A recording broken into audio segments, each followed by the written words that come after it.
Jumlah polisi terseret sandiwara pembunuhan yang dibuat oleh Verdi Sambo terus bertambah. Sebanyak 36 polisi diduga melanggar kode etik terkait penanganan kasus kematian Brigadir Joshua.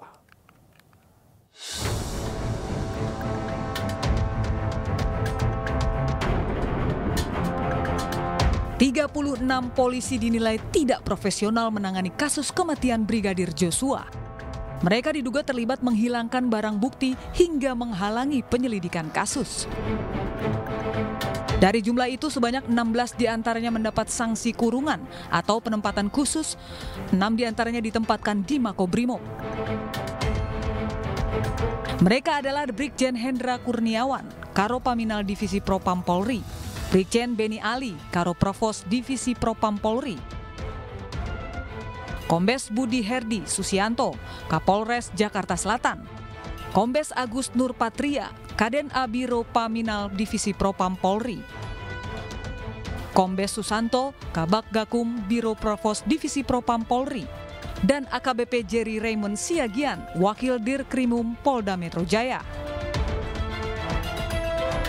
Puluhan personel polisi yang terseret sandiwara Sambo tak hanya terancam sanksi etik, namun juga sanksi pidana. Ya, selesai pemeriksaan langsung ditempatkan di tempat khusus di Makobrimob. Ya, tadi sudah dikirim. Jadi sore hari ini ya. Sore hari ini ya, pangkat AKBP sudah dikirim langsung ke Makobrimob. Untuk update lebih lanjut, dari Itsus tetap masih melakukan berbagai macam pemeriksaan para saksi-saksi ataupun terperiksa lainnya. Ini masih dilakukan pemeriksaan. Apabila diketemukan pelanggaran pidananya, nanti akan diserahkan kepada Pak Dirpidum. Sebelumnya dalam konferensi pers penetapan Irjen Verdi Sambo sebagai tersangka, Polri mengakui pengungkapan kasus kematian Brigadir Joshua sempat terhambat karena pelaksanaan olah TKP yang tidak profesional. Tim Liputan iNews melaporkan. Untuk membahas lebih dalam terkait kasus kematian Brigadir Joshua, kini kita sudah terhubung dengan penasehat ahli Kapolri, Profesor Hermawan Sulistyo atau yang biasa disapa dengan Prof. Kikik. Selamat malam, Prof. Kikik. Selamat malam. Baik, Prof. Sebenarnya ini problem polisi ini lebih pada level manajemen atau kultur di atas, menengah atau bawah ini, Prof. Sehingga banyak melibatkan anggota kepolisian dari berbagai level. Enggak, kalau melibatkan apalagi sampai disebut mafia itu sulit ya. Kenapa sulit? Di polisi itu prinsip yang berlaku adalah prinsip diskresi. Prinsip diskresi adalah setiap anggota polisi itu punya kewenangan untuk mengambil keputusan secara individual. Jadi kalau dia menembak atau tidak itu keputusannya individual, nggak perlu ada komandannya. Nah, karena prinsip diskresi ini, maka tidak ada komandan di polisi. Jadi sulit menyebut mafia. Kenapa tidak ada komandan? Lalu siapa komandannya polisi? Komandannya polisi itu hukum. Dengan prinsip seperti ini, pernah 2 kali Kabar Reskrim aktif bintang 3 ditangkap, diproses dan dihukum. Bintang 3. Nah, kalau asumsi ada mafia yang seperti itu, Kabar Reskrimnya kan tinggal merintahin aja ke bawah, nggak bisa karena ada prinsip diskresi. Nah, prinsip diskresi ini juga termasuk ada perkap anggota itu harus menolak perintah atasan kalau perintahnya itu dinilai melanggar hukum. Disuruh nembak sesama anggota kan pasti melanggar hukum. Nah, tetapi prinsip diskresi ini disalahgunakan karena apa? Karena yang menggunakan kewenangan itu adalah pelakunya. Jadi prinsip diskresi ini seharusnya kan begitu kejadian ada proses olah TKP, olah TKP itu oleh penyidik. Penyidik itu tidak bisa diintervensi, termasuk oleh Propam. Jadi Propam itu nggak punya hak untuk menyidik gitu loh. Nah, kan orang nggak tahu karena apa yang terjadi, diam-diam dilakukan, dibersihkan segala macam gitu. Nah, ketika kemudian keluar ke publik, lalu dilakukan tindakan remedial. Yang menjadi masalah pertanyaannya lalu, kenapa Kapolri sama pejabat-pejabat yang lain tidak melakukan tindakan? Melakukan karena prinsip diskresi itu tadi, kewenangan itu di tingkat penyidik. Nah, pada saat itulah dibuat framing cerita. Nah, yang bikin skenario tentang ceritanya begini begitu itu sekarang kan lagi diperiksa. Baik. Itu penasihat Kapolri itu. Baik, Prof. Tapi kan ini yang membuat skenario adalah Irjen Verdi Sambo, sedangkan yang menembak diduga adalah Baradae. Mengapa tidak Irjen Verdi Sambo saja yang langsung menembak Brigadir J? Mengapa harus menyuruh bawahannya? Iya, kalau dia yang menembak ya pasti ketahuan kan gitu. Nah, kenapa catatannya aja ada dugaan yang sangat kuat bahwa Sambo ini tidak sendiri, orangnya ngaku bersama salah seorang penasihat ahli Kapolri yang ke teman kita waktu itu. Tapi saya nggak tahu, kita nggak tahu, tidak ada keputusan, kawan-kawan malah marah, akhirnya dikeluarkan dari penasihat ahli. Itu Fahmi Alamsyah itu yang mengaku mengetikkan rentetan cerita mereka berdua. Nah, apakah itu ceritanya Sambo atau ceritanya Fahmi kita nggak tahu, kan lagi diperiksa sekarang. Nah, jangan lalu dianggap Kapolri melindungi karena ada penasihatnya. Tidak ada, kami nggak tahu. Baik. Juga. Ini berarti tindakannya individu seperti itu ya, Prof ya? Iya, kita sebut nama aja. Kenapa? Karena implikasinya itu kemana-mana ceritanya. Ada Brimob lawan Bareskrim lah, ada ini. Ceritanya lalu kemana-mana, nyangkut ke institusi, nyangkut ke orang per orang yang tidak ada kaitannya dengan pembunuhannya. Gitu. Baik, tapi masalahnya di sini Verdi Sambo juga bahkan mengajak anggota Polri lainnya untuk juga bersama-sama menutupi proses kematian ini. Nah, itulah sehingga ada kubu di situ, Prof. Lalu bagaimana ini menjelaskannya dan juga bagaimana penyidik ini lebih enak menyelidiki kasus ini sehingga yang jelas, yang benar ini yang terungkap ke masyarakat? Nah, itu kan yang kesulitannya. Kenapa? Buktinya tuh nggak ada. HP yang disita dari para pelaku itu HP baru, nggak ada rekamannya. Lalu CCTV, semua orang tahu CCTV-nya dihilangkan, nggak ada semua. TKP sudah dibersihkan oleh Propam yang tidak punya kewenangan penyidikan. Propam itu tidak boleh olah TKP gitu.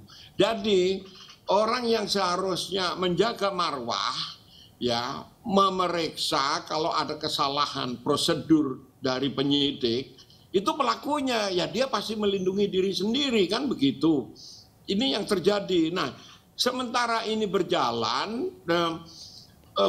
polisi penyidik itu mengalami kesulitan ketika kemudian diketahui ini framing, ya ceritanya itu dibuat bohong, ya, disebarkan kebohongan-kebohongan, termasuk kepada Kapolri.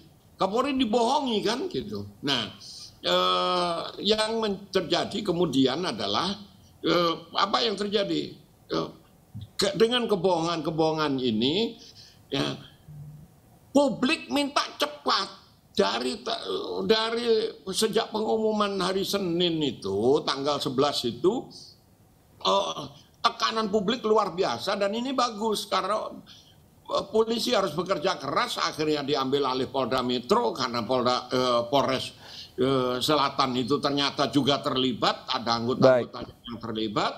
Nah, tapi barang buktinya itu nggak ada.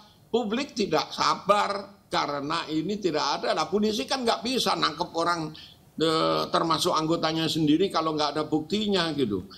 Nah, jadi perlindungan ini gitu yang dilakukan, perlindungan individu dengan menyalahgunakan prinsip diskresi. Tidak ada perlindungan institusional. Dari mana perlindungan institusional kalau Kadif Propam kan sifatnya independen. Buktinya kemudian dilakukan penyidikan oleh Bareskrim yang memang berwenang untuk itu gitu. Baik, nah Prof Kiki tadi juga sudah bilang bahwa ketika ada tekanan dari publik barulah kasus ini mulai diungkap. Nah tapi sebenarnya di kepolisian sendiri kan ketika ada anggota polisi yang mati juga harus ada prosedur yang diketahui oleh atasan-atasannya. Nah saat itu ketika Brigadir J meninggal dunia langsung diotopsi dan langsung dikirimkan ke rumahnya, ke kampung halamannya tanpa seperti ada perintah untuk tidak boleh dibuka peti matinya. Namun karena keluarga meminta akhirnya dibuka, barulah mulai ketahuan, terkupas satu-satu faktanya. Nah ini apakah memang harus ada tekanan publik seperti ini dan juga ada pemberitaan media mungkin yang mewawancarai keluarga sehingga akhirnya polisi baru bergerak untuk menyelidiki kasus ini? Atau seperti apa, Prof? Enggak juga, karena dari hari Minggu ya setahu saya mungkin Pak Arianto ingat itu kan itu sudah ada suara-suara ini kejadiannya kenapa tuh. Tapi kita berpikir, polisi-polisi itu berpikir bahwa ini dilakukan sesuai dengan prosedur penyidikan gitu. Jadi kita dibohongi dengan framing-framing itu gitu. Nah, kemudian ada tekanan publik. Tekanan publik itu hanya mempercepat proses itu gitu. Tapi tanpa itu pun nggak mungkin lah membohongi semua anggota polisi itu. Ada prinsip bahwa kita bisa membohongi satu orang selama-lamanya, bisa membohongi semua orang pada suatu saat, tapi kita tidak bisa membohongi semua orang selama-lamanya. Ini terjadi gitu. Nah, orang-orang yang seharusnya menjaga prosedur ini supaya tidak disalahgunakan, itu kan justru pelakunya. Makanya sulit gitu. Baik, bukan Prof, karena perlindungan, karena pelakunya itu gitu. Baik, Prof, sebelum kita lanjutkan dialog kita, kami juga akan memberikan informasi kepada Prof Kiki dan juga pemirsa bahwa mantan kuasa hukum Barada Eliezer, Deolipa Yumara, ini mengungkap adanya sejumlah kode tersembunyi dalam pemberhentiannya. Deolipa menyebut kode tersembunyi itu berada dalam surat pencabutan kuasa yang diterimanya beberapa waktu lalu.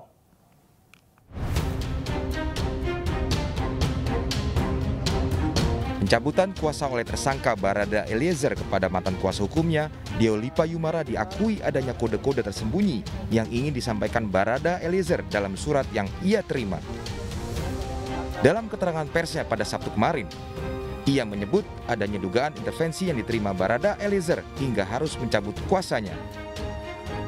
Pengacara berambut nyentrik ini menambahkan, ada kode yang disepakati dengan Barada Eliezer dalam penandatanganan surat pemberhentiannya. Mantan kuasa hukum tersangka Barada Eliezer ini pun menganggap surat pencabutan kuasanya adalah cacat formil. Satu lagi ada nyanyian kode yang nggak ketahuan. Nah itu nyanyian kode itu seperti apa itu Bang? Bisa dijelaskan Bang Deoli? Ya kayak Dono Kasino Indro lah.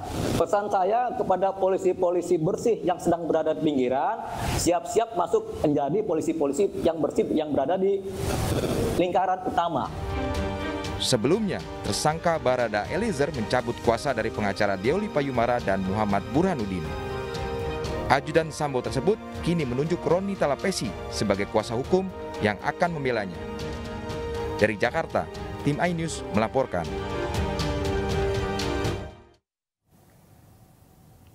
Prof Kiki, ini sudah kesekian kalinya juga bahwa kuasa hukum Baradae ini diganti. Apakah ini membuat masyarakat ini tidak semakin curiga jika ternyata kok seperti ini selalu ada penggantian untuk kuasa hukum Baradae, Prof Kiki? Ya, kita kan tidak tahu apa yang ada di kepala Baradae ya. Mengganti pergantian kuasa hukum itu biasa aja kan kalau tidak cocok antara klien dengan kuasa hukumnya gitu. Tetapi kalau benar kecurigaan itu bersihin sekalian karena Kapolri udah bilang ini momentum untuk bersih-bersih. Kalau memang ada yang nakal, yang ini buka aja. Tagline-nya Kapolri itu kan presisi. Salah satu tema pertama kebijakan Kapolri yang sekarang adalah keterbukaan gitu. Keterbukaan itu juga dibuka, sengaja dibuka, bukan karena tekanan publik, kan dibuka. Komnas HAM itu misalnya kan tidak punya kewenangan untuk penyidikan, tapi diundang oleh polisi supaya polisinya beres, supaya polisinya benar gitu loh.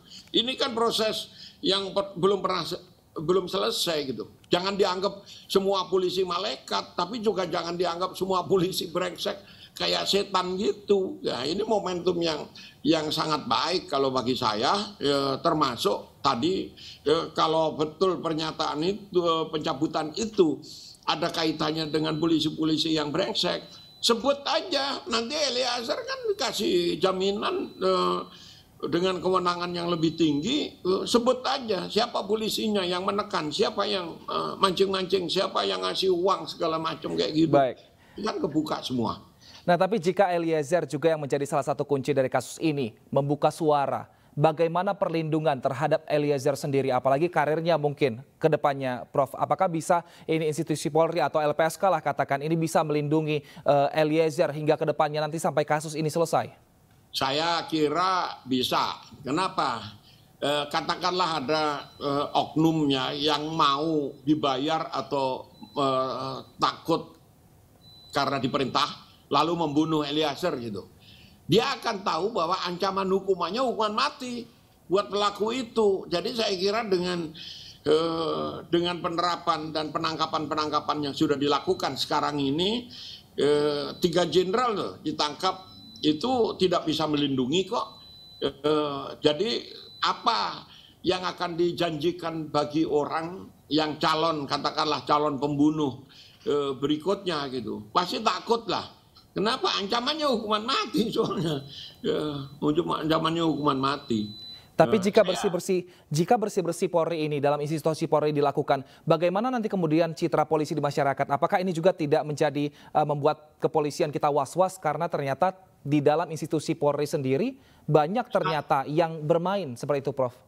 Saya kira orang masyarakat akan senang. Yang tidak senang adalah orang-orang yang punya kepentingan kalau polisinya diacak-acak. Sekarang aja kan semua orang mengambil keuntungan nih dalam situasi kayak gini. Orang politik udah ngomong politik, orang malah pejabat ngomong tentang tentang motif yang sifatnya sangat sensitif, itu ya nggak usah diomongin di ruang publik gitu loh. Semua nyari panggung. Kalau hanya sekedar nyari panggung itu tidak masalah. Yang terjadi adalah mencari panggung tapi mencari peluang untuk kepentingan setiap pihak gitu, dikaitkan ke sana ke sini segala macam, terjadi perang. Jadi kesulitan dari kasus Sambo ini adalah melokalisir, bongkar dulu lah pembunuhannya. Pembunuhannya ini bongkar dulu, yang lain-lain itu jangan diributin sekarang. Kalau persepsi publik seperti itu, maka cara kita membantu polisi supaya menjadi bersih, menjadi institusi yang terhormat dan dibutuhkan oleh negara ini bisa berlangsung lebih cepat gitu. Tapi kalau semua orang nyari panggung, semua ngomong merasa hebat, saya lihat setiap orang ngomong ada panggung baru, lalu ada pasti ada yang bermain juga. Kalau misalnya saya berkepentingan dengan image tertentu, lalu saya punya duit, saya tebar duit, nah itu yang terjadi. Lalu ada orang-orang yang menangguk seperti kasus Fahmi itu. Dia terang-terangan terbuka kok ngomong dia yang menyusunkan rangkaian peristiwanya yang ternyata bohong. Nah pertanyaannya adalah apakah dia didikte oleh Sambo atau dia mendikte Sambo? Karena Sambo dalam situasi psikologi habis nembak, dia tahu karirnya hancur, bahkan nyawanya bisa hilang pada saat itu. Sebagai Kadif Propam mencari bantuan pada sahabatnya ini, dan sahabatnya menyusunkan itu wajar saja bagi saya. Nggak mungkin lah orang habis nembak dalam situasi kayak gitu terus dengan tenang mengetik rangkaian ceritanya, karena mereka menyusunnya berdua. Baik. Nah, publik kan nggak tahu sebelumnya, sekarang tahu bahwa publik dibohongi dan tidak percaya juga karena sudah beredar kebohongan itu menjadi dipercaya. Ada inilah cerita itulah cerita ini gitu. Kami sepakat ya harus ada proses hukum untuk kasus seperti ini. Baik, proses hukum masih dijalankan, tapi memang seperti apa saja sebenarnya barang bukti yang masih dibutuhkan oleh penyidik dalam kasus ini? Karena kita tahu sudah ada 36 anggota Polri yang diperiksa dan juga saksi-saksi lain, tapi mengapa polisi masih cukup lama mungkin untuk mengurai kasus ini dan menyelidiki kasus ini? Apakah cerita saja nggak cukup, Prof? Perlukah juga CCTV dari rumah Sambo seperti itu? Nggak cukup, kalau CCTV itu dipakai, ada jeda waktu memang Sambo tidak di tempat. Dia bisa lolos kalau pengacaranya bagus. Mana buktikan? Kita lihat kasusnya O.J. Simpson di Amerika. Meskipun yang memutuskan salah atau tidak itu adalah juri, orang-orang awam. Di Indonesia ini ada jurinya. Jurinya adalah publik menilai. Ya nanti di pengadilan kalau pengacaranya pinter, CCTV hanya satu itu, dan itu menunjukkan detik-detiknya. Memang ada yang miss, tidak bisa dari satu itu aja, perlu yang lain. Terus kesaksian dari mana? Kesaksian semua saksi potensial bisa menjadi tersangka, nggak ada yang mau ngomong. Baik. Lalu HP-nya diganti semua, jadi sangat sulit saya kira. Ya tidak sulit sekali bisa, tapi butuh waktu, publik tidak sabar pasti. Baik, nah waktunya itu yang perlu kita tunggu, dan kalau bisa mungkin secepatnya sehingga tidak berlarut-larut kasus ini. Tapi bagaimana Prof mengenai hukuman yang diberikan kepada Sambo dan juga anak buahnya yang mengatakan bahwa mereka tidak tahu, hanya mengikuti perintahnya saja. Tapi jangan dijawab dulu Prof, karena kita akan jeda dulu pemirsa. Pemirsa tetaplah bersama kami di Breaking News. Pada institusi yang saya banggakan, Polri, dan khususnya kepada Bapak Kapolri yang sangat saya hormati. Saya memohon maaf dan secara khusus kepada sejawat Polri yang